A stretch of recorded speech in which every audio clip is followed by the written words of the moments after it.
Daniel Mercer, the man who noticed too much. Some secrets aren't buried in the ground.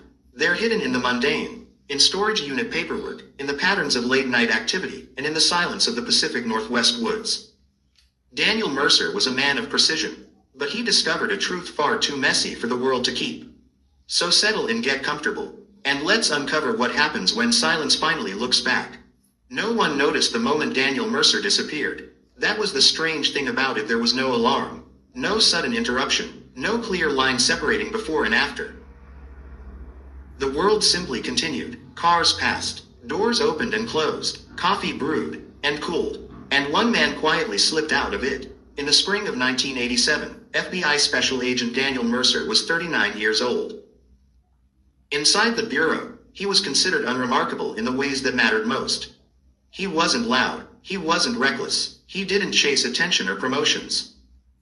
He was described with words like methodical, reliable, and careful. The kind of man who survived by noticing what others overlooked. Daniel lived alone in a modest apartment just outside Portland, Oregon. The building was old but well kept, tucked into a neighborhood that never seemed to change. Same cars, same faces, same quiet rhythm. Every morning followed the same routine. Daniel woke before sunrise, long before the city stirred. He brewed coffee strong enough to sting the air and sat at his kitchen table, reviewing his notes from the night before. Not because he had to, but because repetition revealed patterns. On the morning of April 14, 1987, nothing felt unusual. Daniel showered, dressed, and gathered his belongings. His briefcase sat by the door, locked. Inside were folders labeled only with numbers and dates, meaningless to anyone else. When he stepped outside, the air was cold and damp. The kind of morning where sound traveled farther than it should. A neighbor, Mrs. Halvorsen from the third floor, would later tell investigators she saw him in the parking lot. Daniel had placed his coffee cup on the roof of his car while unlocking the door. He paused, adjusted his jacket, then laughed softly when he noticed the cup still sitting there. He looked tired, she said, but calm. That was the last confirmed sighting of Daniel Mercer. When Daniel didn't arrive at the field office that morning, no one panicked. Agents missed check-ins all the time. Fieldwork ran late. Interviews stretched longer than expected. Daniel wasn't the kind of man who needed supervision.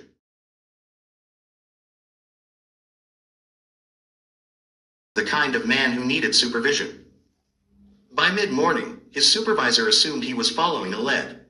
By early afternoon, concern crept in. Daniel hadn't called. He hadn't checked in and he missed a meeting he had personally scheduled. By early evening, the assumption shifted, from delayed to missing. At 6:42 p.m., Daniel Mercer was officially reported absent without contact. At 7:19 p.m., his car was found. The vehicle was parked outside a small public library nearly 40 miles from his apartment. The library had closed an hour earlier. The lot was nearly empty. The car sat crooked in its space, as if parked without care. The engine was cold, the keys were still in the ignition. On the passenger seat, his jacket was folded neatly, too neatly to be accidental. There were no signs of forced entry. No damage, no blood, no evidence of a struggle. It didn't look abandoned. It looked paused, as if someone had stepped away for just a moment. Searches began immediately. Agents canvassed nearby roads, forests, and trails. Helicopters scanned remote areas. Tips poured in. Sightings, rumors, mistaken identities. None led anywhere. Daniel Mercer had passed through places without leaving an impression. That became the pattern. His apartment was searched that night.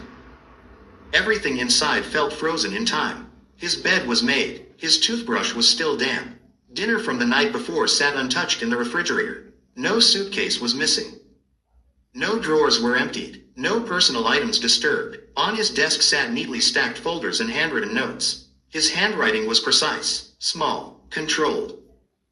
They listed numbers, addresses, facility names, storage facilities, dozens of them. At first glance, it all looked mundane. Rental records, payment schedules, ownership transfers. Financial noise, but Daniel hadn't ignored it. Daniel Mercer had been assigned the case 6 months earlier. Officially, it was a low-priority financial audit involving storage units across Oregon, Washington, and Northern California. Shell companies that formed briefly, then dissolved. The kind of work given to agents who were patient, or invisible. Daniel approached it quietly. He noticed patterns. The units were always small, always rented under different names, always accessed late at night. Some were paid in cash, others through accounts that vanished weeks later. Individually, nothing was illegal. Together, it felt intentional. 2 days before he disappeared, Daniel mentioned the case to a colleague. "There's something wrong with this," he said. When asked what he meant, Daniel shook his head. "It's too clean." That was all. Weeks passed. Then months. By the end of 1987, Daniel Mercer's case no longer dominated meetings. New investigations took priority. Officially, he remained missing. Unofficially, many believed the trail had gone cold. There was one overlooked detail. 2 weeks before he vanished, Daniel Mercer had rented a storage unit.